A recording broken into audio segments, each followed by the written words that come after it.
Oh, yes. My gosh. We didn't think anything could top pasta in Rome or pizza in Naples. And then we went to Palermo. It will make you rethink everything you thought you knew about Italian cuisine. I'm done. From gelato and bread for breakfast to the most unique pasta we've ever tasted, we're taking you through exactly where to eat in Palermo so you don't waste a single bite in Sicily's most slept-on city. I'm so full, but we're doing this for you. We've got 24 hours to eat our way through some of the top-rated restaurants in Palermo, starting with a traditional Sicilian breakfast and having lunch, dinner, and everything in between. We're in Palermo!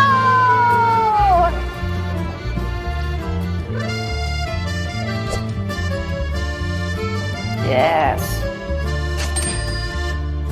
Love it. It's my granita dance. Grazie.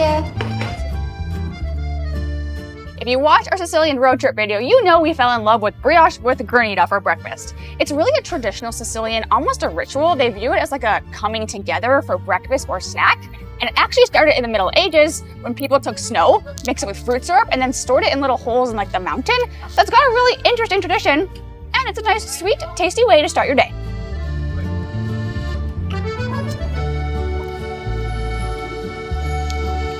It's so good. It's like gelato, but like mixed with a slushie. You can tell that this like brioche is It's handmade. Yeah, it's so fresh. This brioche is like unreal. It's so fluffy.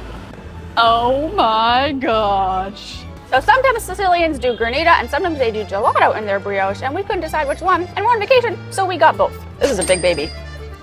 I'm going in. Got my nose, and I'm not mad about it. That gelato, look how creamy it is. Oh, yes. We're really enjoying this, and It's so good. it's way different than an American ice cream sandwich. Kayla, what'd you say there? It's almost like a ice cream between like a cracker, but this is like actual bread. Like a bread. It's Brioche actually bread. This is like, It forms around it. It It's like a forms. bread hug. it's a bread hug. And then there's gelato.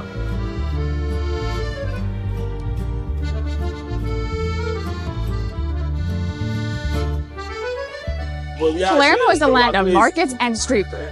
We have a whole other video dedicated to street food in Palermo, but if you only have 24 hours, you should check out Bolero, tell us in the comments how to say it. It's one of the most famous, but today we're focusing on restaurants, so let's go get some lunch. I think we should have shared. We have sandwiches.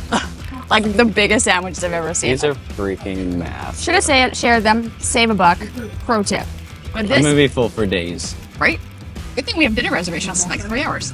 Yeah. This is Focacceria Dei Mercanti, the best kind of restaurant. It's literally a hole in the wall that they make fresh focaccia, like as you order it, and they have like pre-built options, but what we really like is you can build your own sandwich, which is really rare in Italy. Let's see if it's worth the hype. Mine has a little bit of prosciutto, some grilled veggies, a little caponata, which is a very Sicilian eggplant sweet and sour sauce, and some salty pecorino, and Kayla basically has the same thing, because it sounded We good. ordered the exact same thing, except she has some. Extra zucchini. Yeah, that's Let's it. go. Oh yeah. Okay. Okay. I'm done. I'm done. I'm done. That's so good. Tutto bene. The bread is crispy and soft at the same time. So much meat, sweet and salty eggplant. That's phenomenal. I want all of this. Uh-huh. Maybe I'm actually glad we didn't share Woohoo. because I want this all to myself. Yep. Fell over my face. We've tried some of the most popular sandwiches in Rome and Florence, and these were the best we've ever had. The food in Palermo easily compares to some of the more popular cities in Italy. For all our history buffs out there, make sure you visit the Teatro Massimo, which is the 3rd biggest theater in all of Europe. And if you're not a history buff, it was also a scene in The Godfather. Yay! Hydrating with healthy limoncello before the real limoncello. It's dumb. You're dumb.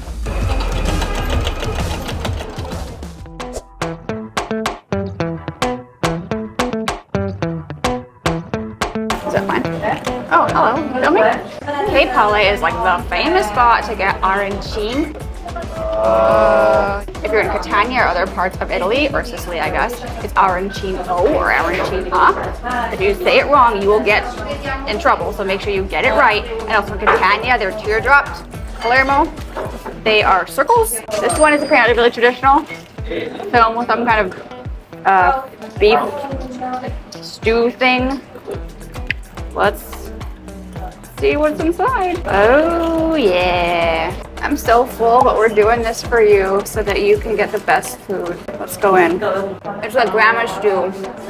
Hugged with like a saffron rice. Saffron is big in Sicily. Kind of floral, fragrant, fried. That's good.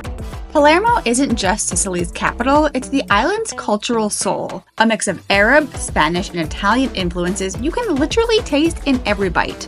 It's also one of the oldest cities in Europe with over 2,700 years of history packed into the noisy markets, crumbling palaces, and some of the best food in Italy.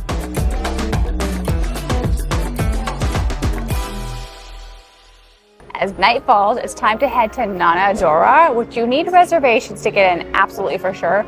This place is known for their big portions, but their hearty, comforting Sicilian food.